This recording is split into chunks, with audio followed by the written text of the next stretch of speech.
Per usual, everything on this channel is for educational purposes only and is not intended as financial advice. It's Wednesday. Let's take a look at some alts and what's going on in altcoin land. Little liquidity discussion at the front of the video first here, because ultimately, as you can see, blue being total 2, white being a US liquidity index, let's call it. We've been pretty tied on the altcoin side to liquidity. Certainly since 2021, post-COVID obviously, is where the liquidity picture went into overdrive. And that really helped crypto, helped a lot of things. Pokemon cards, watches, right? You name it. All the crazy speculative stuff. Thanks to the PPP loans and other money that was distributed to the populace. But what's important now is that we are pretty far away from this correlation, let's call it. We had a nice pop-up thanks to the ETF hype on the Bitcoin side. Lots of flows, lots of excitement, regulatory clarity. Alts followed. But now we're still a little bit overbought, is what I would argue, relative to liquidity. So the question here obviously is, okay, where do we think liquidity is going? Is liquidity tightening, or is it going to loosen? Is monetary policy going to help that? Is the Treasury going to help that? What does the global outlook look like? All things to consider. But this, today, as we sit, does not scream to me, hey, we need to jump into altcoins here. It does not look like liquidity is rising. It does not look like liquidity has bottomed. You can argue liquidity has remained pretty flat since 2022.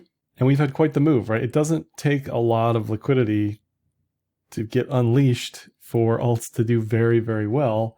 Alts and Bitcoin arguably the best liquidity gauges that we have because they amplify those moves. So today we had two things. We had the QRA announcement and we had FOMC. So in the QRA, they announced no new changes to the duration mix. They did announce a buyback program, the first since 2002.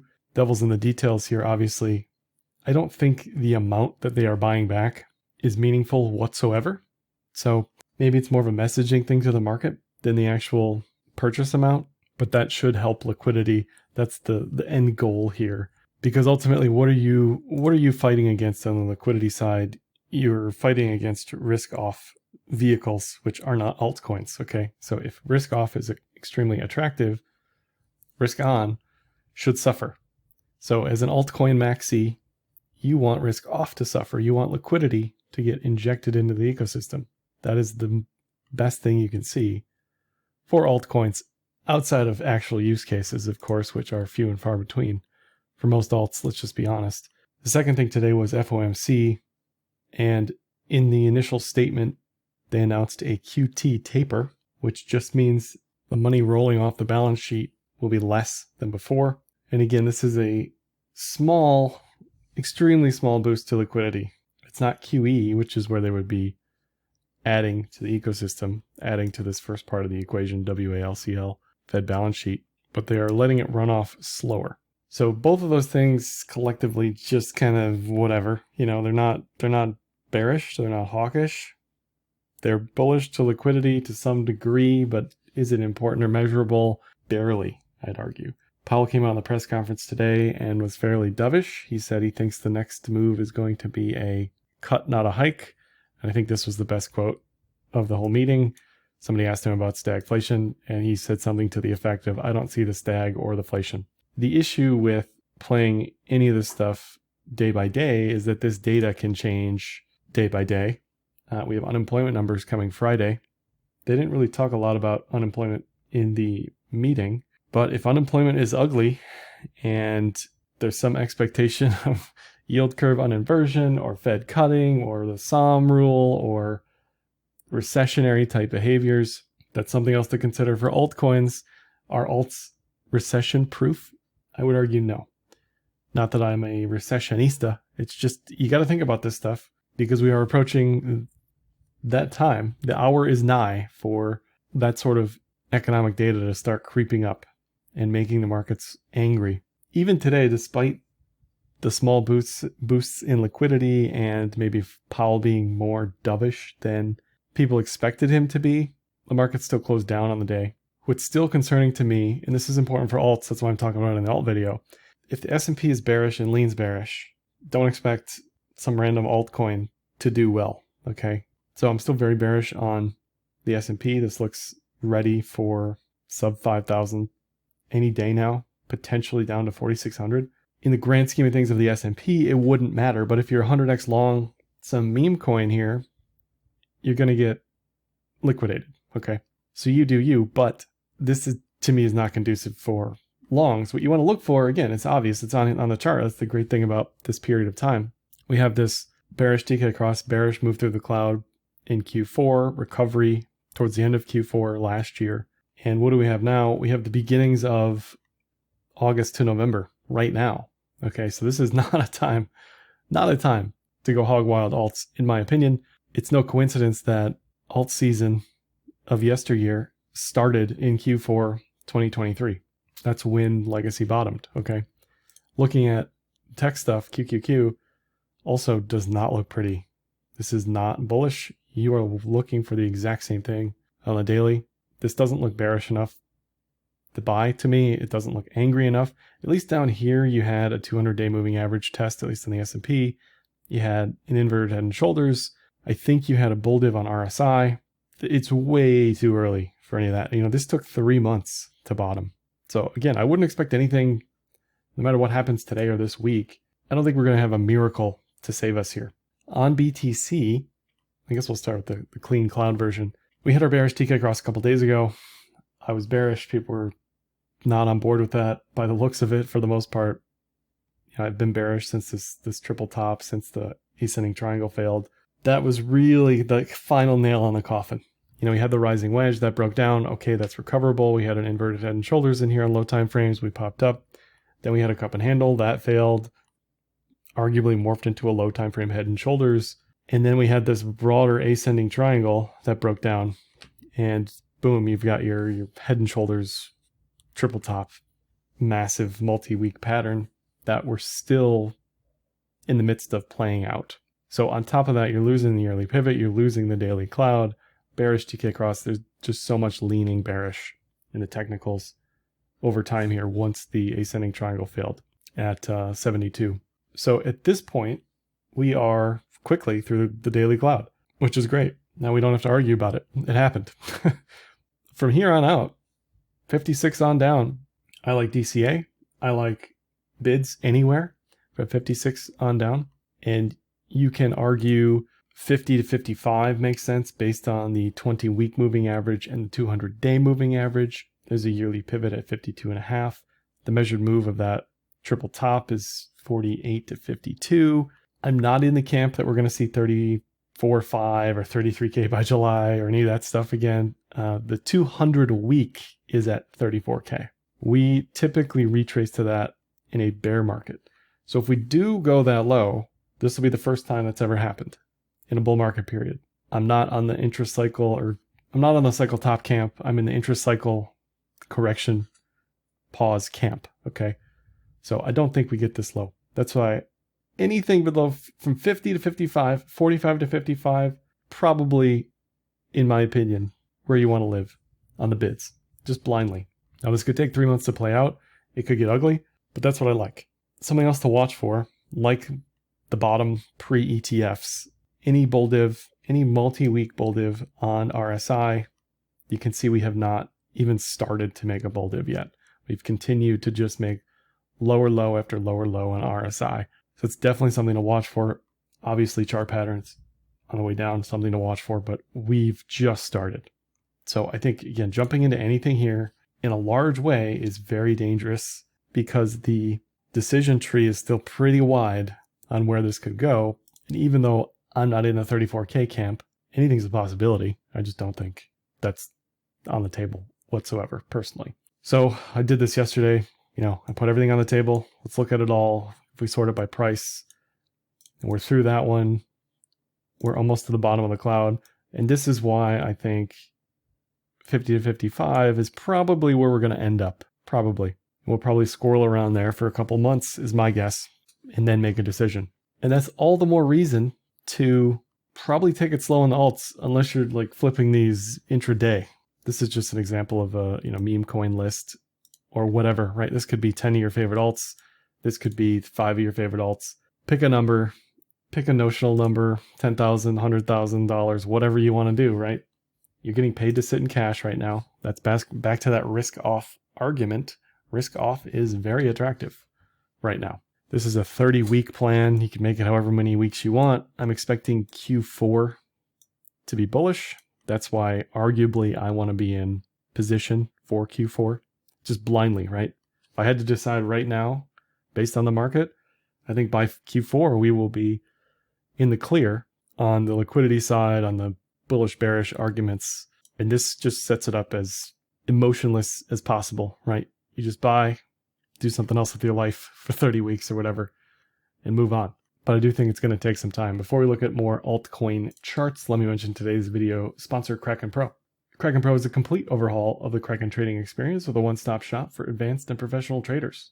Kraken Pro enables efficient trading execution across multiple markets with a UI that allows for unique optimization tailored to your trading style. You can check out Kraken Pro with the link in the description of this video. Not investment advice. Crypto trading involves risk of loss. Cryptocurrency services are provided to U.S. and U.S. territory customers by Payward Ventures Inc., PVI, DBA, Kraken. So we're about 10 minutes in looking at our first altcoin chart. That tells you how bullish I am on alts right now.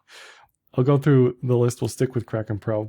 Top right, you can see all of the coins listed there. What I really want to see from alts is the same thing I want to see anywhere. I want to see price above cloud. That's where you're going to make the most money. You're not going to make the most money trying to catch a knife. You just aren't. I'm sorry. Most people are terrible at it.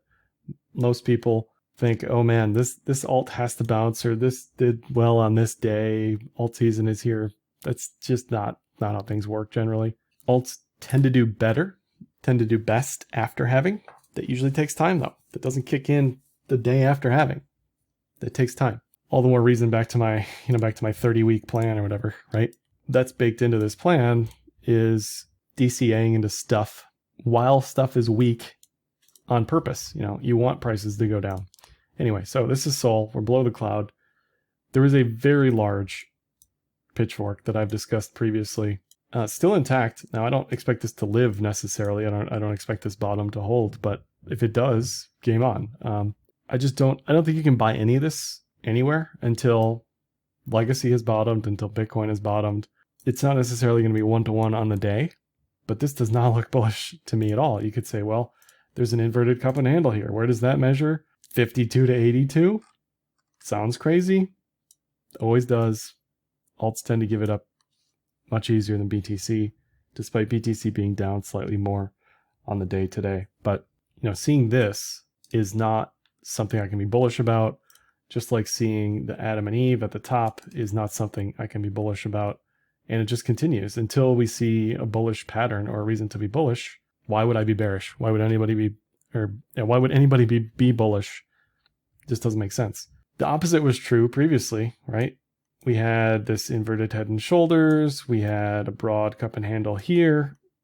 We're seeing the exact opposite of that. So I just don't see a reason to want to play around with Sol right now. Also interesting, this is sorted by volume. Interesting that Sol's got more volume on the day than ETH. BTC, huge volume on Kraken today. Lots of trading going on in the BTC department. ETH, same thing. You'll notice with the alts, most of the charts kind of look the same. They don't necessarily all have to play out the same, but ETH back to 2000 I don't think is unrealistic. ETH, like Solana, has a even longer pitchfork. So maybe this is too bearish as far as the downside target, but it's part of the decision tree, right? If we hold the pitchfork, then it's probably more bullish than if we don't. Just something to watch for. There's also this discussion about going back into the weekly cloud. I mean, if we get a bearish TK cross here in the weekly cloud, that's not great in the near term for anything. That would be potentially a move to the bottom of the cloud, right? A bearish edge to edge. You get the same target, something around 2000. The next thing to watch for probably into Q4 would be a breakout again, right? And we just repeat this process until we have an actual bull trend, but it does not look pretty as we stand here with a likely close for the first time below the daily cloud. So certainly not bullish on ETH. And you can probably expect the same type of variation on every single other chart here, whether it's a head and shoulders, which is what I would call this. I talked about this on Twitter. Head and shoulders closing below cloud, just not where you want to be living, you know, if you're bullish on something. That is why, back to the DCA plan, that's why this is what you want, right? If you wanted to be dollar cost averaging into something, you want to see it declining, arguably, with the expectation that it will eventually recover. So sub 10 cents on Doge, reasonable based on fib extensions there. Near kind of looks like nothing I've discussed so far. Near, I would argue, still leans decently neutral and could recover pretty nicely here over the next couple of weeks. As long as we don't make a lower low, this inverted head and shoulders idea is definitely still on the table. It doesn't look pretty here, to be clear, and buyer beware, but something to watch. Definitely something to watch relative to these other charts, which don't look so hot. Also interesting that Near and Doge are this high up on the volume today on Kraken. Always just something to keep in mind. You know, what are people trading? What is momentum? How do things look? I mean, AVAX has been bearish for half a month at this point below the daily cloud. And this is just more evidence on the importance of just understanding where we are in the trend. You know, this is not a bullish picture whatsoever. I think on the low time frame there was even some sort of diamond or head and shoulders, and there was this thing up here. It's just not bullish at all. Now, what you really don't want to see is something like this over the long term into July, August, you know, or you do if you want a dollar cost average in, because again, those targets are ugly, basically back to the breakout. But it certainly leans on the bearish side for sure. Ripple, I just don't know why anybody would bother trading this. It's at the same price it was since 2018. It's dead, right? It's dead money. I mean, it'll have its days, it'll have its weeks. Good luck picking that out versus holding and just not making any money whatsoever. Just doesn't make any sense to me why anybody would trade that unless they'd have a really good reason. Trend, by the way, still remains bearish on the weekly. Certainly all over the place on the daily. Yeah, I don't really see anything on Ripple. DOT was up quite a bit against BTC, but on the daily chart has been below the cloud for quite some time. Maybe you will get a double bottom, something to watch for. But again, you've got this high time frame possibility of chop and then death eventually into July, August, September, something like that. So it really depends on your time horizon and how long you want to stick this out. And here's kind of the original idea probably from Link, the same type of thing. You're getting order block, potentially equally shaped order block relative to the left shoulder, and basically back to the Q4 2023 breakout level. Just not bullish today whatsoever. SHIB had been showing signs of potential low time frame inverted head and shoulders. You know, this is kind of all over the place, but it's trying for something. As long as it can sort of make higher lows, you're probably fine. It's just, what are the odds that SHIB recovers better than everything else against all odds? Probably not too high. So definitely not my first pick of things to be trading here. ICP has been in this large megaphone, and depending on if you're bullish or bearish and where this breaks down, again, the targets are effectively in the wheelhouse of the breakout. You know, 2, 3, 4, 5, 6, something in there. Generally, rising patterns break down, falling patterns break, just as a rule. So I would be careful with anything that looks like this for sure. And just as a comparison, because I'm curious, Palantir had a similar, let's just pull it up real quick. Palantir had a similar vibe to it. It's still on its way, breaking down. But that's kind of the importance of like looking at all markets and just seeing what's going on and tracking them over time. This also had a head and shoulders at the top, tried to break down, didn't quite get there. But the expectation for this move is not bullish. seeing this megaphone to me is not a bullish pattern necessarily. FET into the AI stuff. And again, it's instantly obvious to me that now is just not the time. Bearish TK cross, price below cloud. What you want to see is exactly what we saw in Q4 for the long entry. And you just don't see that. So one thing you could do as a blind guess for retracements, you can measure out the fib levels. 120 looks okay, but this is not a bullish continuation picture yet. Alternatively, what you want to be waiting for is the bullish TK crisscross, right?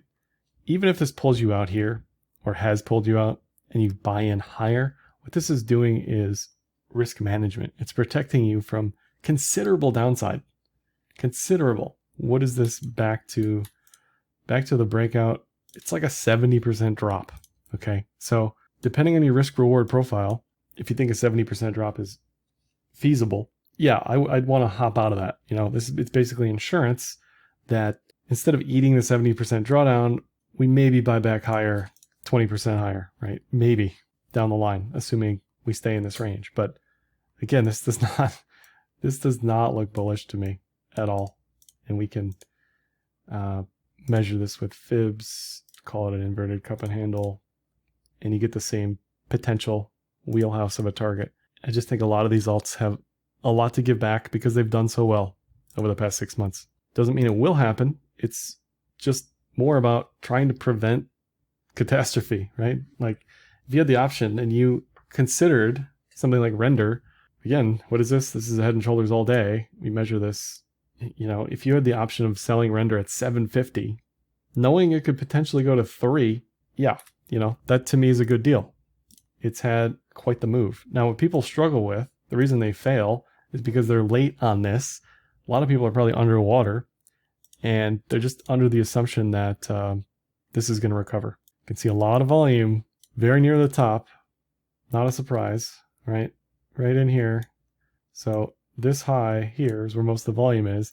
And I'm sure there's a lot of people that are trapped on render at the top there. And on the flip side of that, look, if you're in from 150, what do you care? Maybe you just want to ride it out. But this to me, as a risk management tool, is saying be very careful assuming this goes higher. As with any head and shoulders pattern, this is invalidated above 980, which is basically the same as the cloud telling you bullish breakout. So possible? Yes, but this looks pretty real to me that that's going to break down. LTC, another one, I don't know why people trade this or hold this. It's just gone nowhere for years and years and years. It does have a very, very, very large diagonal support. It's not for me.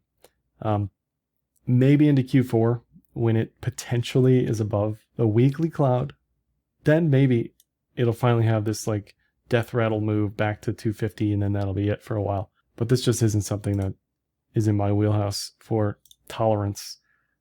TIA, I was joking around last stream that not a lot of people are asking me about TIA anymore.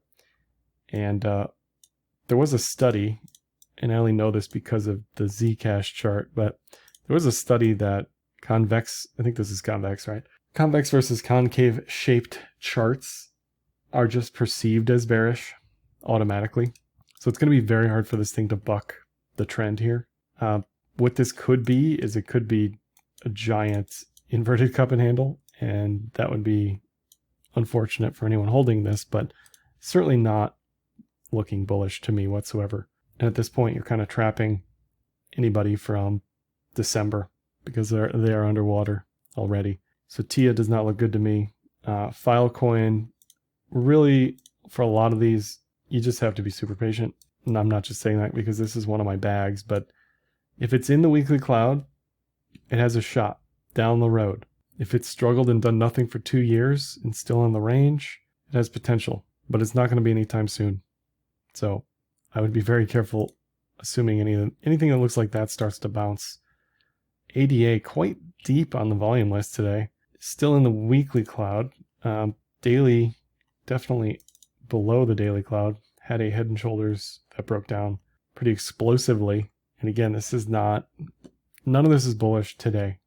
This could morph into a W, but unfortunately you've got people who probably have been holding since 75 cents and are seeing this and thinking, oh yeah, this will bounce, and then it doesn't, and it goes lower. This is the range, 32 to 41 for the Head and Shoulders expectation. So I do think that goes lower, definitely. INJ below the cloud, nothing bullish about that. Hasn't been bullish for quite some time. And on your own time, if you're using the cloud, you can just flip through these and spend 5 seconds, make your favorites list, right, with the stars here on Kraken, and just instantly see what's going on. Not much here on Matic either, just a ranging mess. Certainly not bullish. Ocean, also some sort of, what is this, a diamond, maybe? Something like that. Doesn't look happy, I'll tell you that much. If we look at Ocean BTC, we had been looking at that one for quite a while. Kind of the same angry low time frame pattern. One of my leaks as a trader is sort of writing things off and forgetting to look at them again. So that's why I push alerts on people, really for myself. So if you're bullish on something like Ocean BTC long term, it's important to come back to this and remember, like, hey, at this level, you can set an alert on Kraken. At this level, I want to revisit the idea. But down here, I wouldn't expect a miracle anytime soon. Stacks, another one I know a lot of people have been watching. Again, on the daily chart, the cloud tells you all you need to know. No bullishness found there whatsoever. Any other popular charts that I can talk about? Pull up Rune real quick. Again, very angry. And you can just flip through these. And you'll see pretty quickly there's not much going on for the most part anywhere. JUP, any of these airdrop tokens, DEX tokens, you have to be very careful with unlocks and the inflation. This is certainly not bullish either. Just not much there. Not much going on. So I think we'll leave it there. I do a stream every Thursday, 2 p.m. EST. You can come and say hi. We can talk about whatever you want to talk about. Chart requests, any other fun stuff. That's all for this one. Like, dislike, comment, share, subscribe, and happy trading.